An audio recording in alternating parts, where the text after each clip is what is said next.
Hi guys, I'm Erica. Welcome to Hack Your Health. In today's video, I'm going to show you how to make Specific Carbohydrate Diet friendly 24-hour yogurt.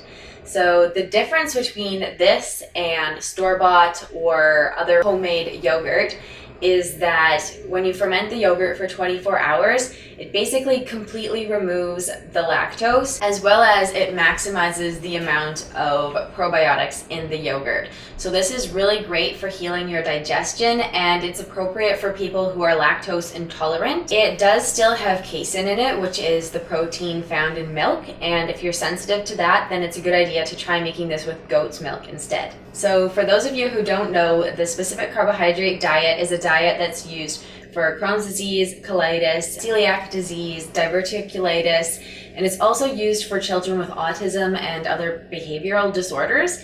And what it does is that it essentially eliminates complex carbohydrates from the diet and only includes simple sugars, which do not need to be broken down by the digestive system in order to be absorbed. And the concept behind that is basically when your body, or specifically your digestive system and your intestines, start to get injured, they produce more mucus, and that mucus lining prevents carbohydrates from making contact with the walls of the intestines and prevents them from being broken down. And when they aren't broken down, they feed bacteria. So bacterial overgrowth is a really big problem with people with these digestive and some also more psychological disorders. And by starving those overpopulated bacteria, which then damage the intestine themselves because they produce lactic acid and other byproducts when they digest the carbohydrates that your body isn't digesting.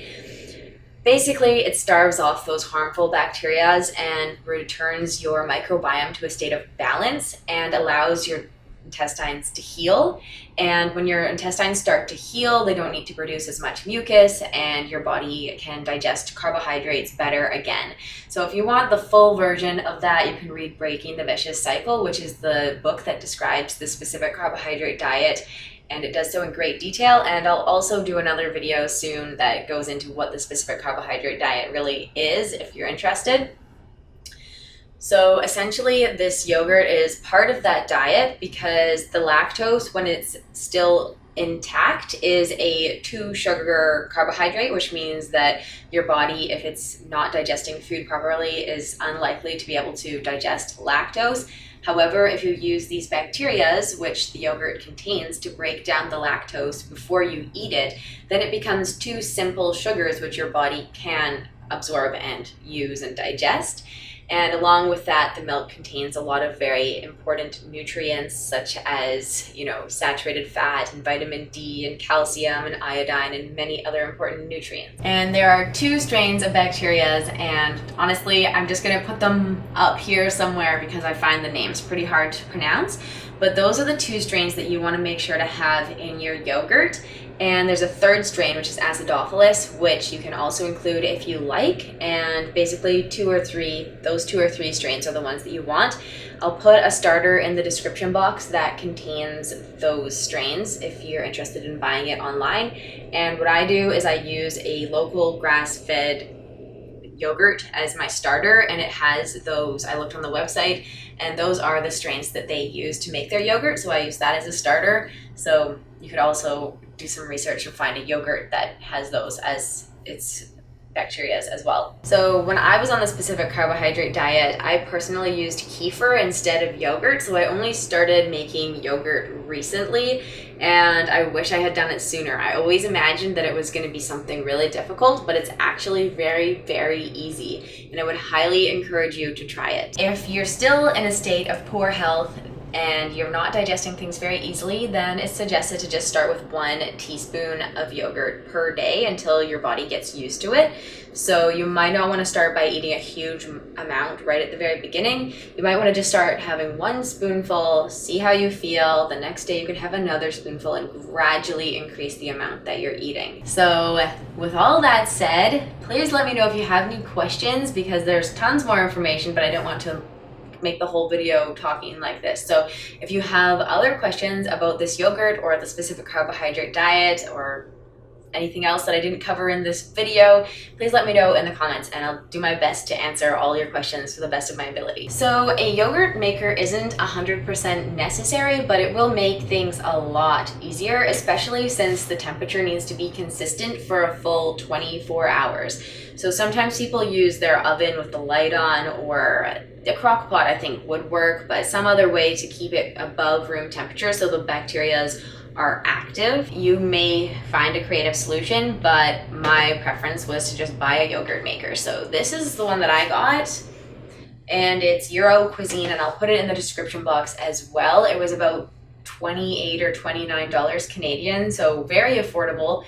Definitely, if you're making your own yogurt versus buying it, the cost of making it is even a lot less. So this has already paid for itself by buying milk instead of yogurt, because yogurt's more expensive. Some yogurt makers turn off after a certain amount of hours, and this one doesn't, so it would be a good one for 24-hour yogurt.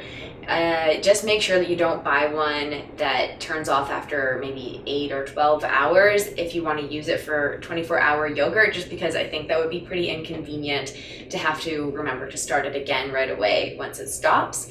So I would recommend doing a little bit of research and buying one that doesn't turn off. And the other really great thing about this yogurt maker is that it makes them in these little 6-ounce containers that have a lid. And I've found that it's really easy to bring these to work with me, and it's very portable and convenient. So another factor that went into my choice of yogurt machine was just how easy these little containers are to use. So the first step when making yogurt is to heat up your milk. You can make yogurt without heating the milk first, but it won't set into that sort of solid-ish consistency that we're familiar with. So you need to heat the milk up to almost boiling in order to kind of denature the proteins, and that way your yogurt will set. So we're going to need 4 3/4 cups of milk. So there's 2 cups, and I'll just pour it in. 4 3/4. Now I'm going to turn this on to medium-high heat, and now I'm just going to wait for it to come to almost a boil, and I'll show you what it looks like then and what the bubbles are like. It'll take probably, let's say, maybe 10 minutes. So when I'm using store-bought yogurt as a starter, then I measure out 3/4 cup, which is 6 ounces of yogurt into a measuring cup while that's happening. But today I'm going to use this yogurt from a previous batch, and I'll also show you what it looks like. So it looks like this. I used some cream, so you can see some cream has risen to the top, and it basically looks like yogurt otherwise. So there's in total 7 of these containers. So this is 1/7 of the amount of yogurt that I'll be making as a starter culture. What I'm gonna do is just empty this out into my measuring cup. And you can see that this is 3/4 cup. And now I'm just gonna wash out this container so I can use it for the next batch. At this point, you can see that the milk is starting to bubble, and it's starting to get a bit of a skin on top, and you can just swish it around a little. The milk at this point is hot enough. So I'm going to turn the stove off, and I have a bowl of cold water. So what I'm going to do is place this into the cold water and put a lid on it.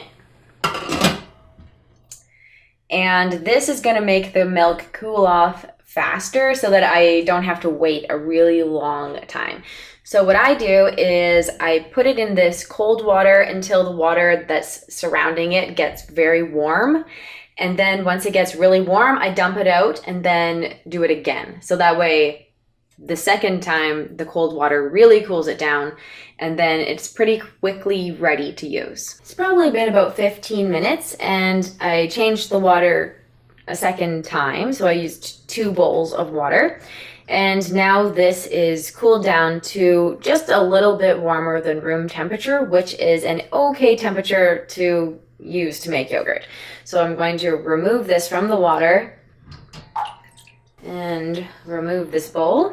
Now what I'm going to do is mix a small amount of this milk into my starter yogurt and thoroughly mix this together. So basically this is just so that you can get it so that there's no lumps. So I'm just gonna mix this. And now I'm going to add that into the larger portion of the milk. And now I'm going to mix this thoroughly. Basically, you want the starter yogurt to be evenly distributed in the milk. And now, since this bowl is not very easy to pour from, I'm going to use my measuring cup. So I'm going to pour some of this back into the measuring cup. And I'm going to fill my 7 small containers. Unlike kefir, this doesn't really expand at all, so you can really fill them all the way up to the top without any problems.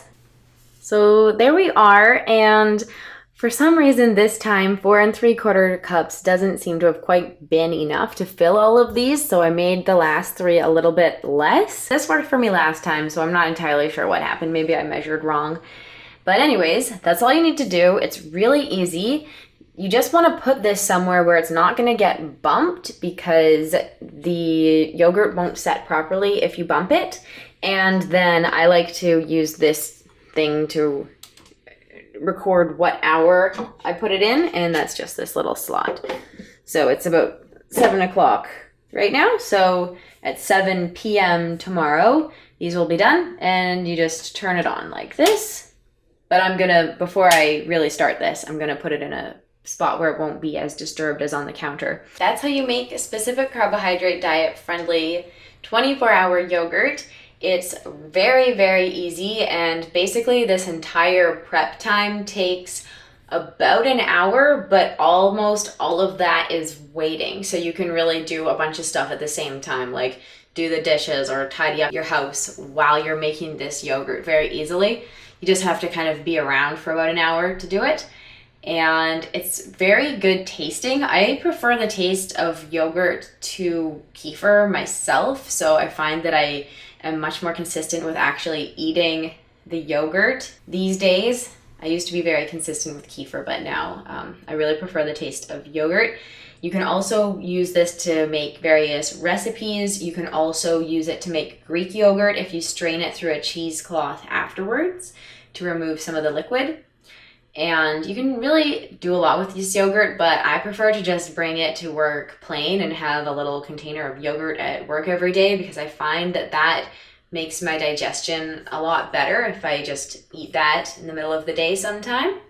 So I would highly recommend doing that as part of your routine if you're looking for a way to improve your digestion, because I've found that very helpful. And I also really recommend reading the book. And if you want more recipes and cooking videos for the Specific Carbohydrate Diet, I have a playlist for those on my channel.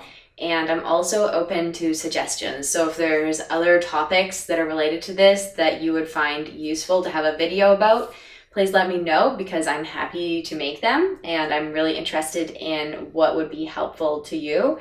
And if you're on this diet, I really wish you all the best and encouragement. For me, it was absolutely life-changing, and I hope that you have the same good results. And none of this, of course, is medical advice. It's just my personal experience and my personal opinions. And I just like to share what I've learned so that it might be, I hope, helpful to you in your situation as well. And if you like this video, please let me know by pushing like. And if you want to be notified when I make new videos, then you can push the subscribe button and the bell icon beside it, because apparently if you don't push that, you may or may not get notified. But I'd love it if you subscribed and watched my future videos if they're interesting to you. And thank you so much for watching, and I hope to connect with you in the comments below. Okay, bye.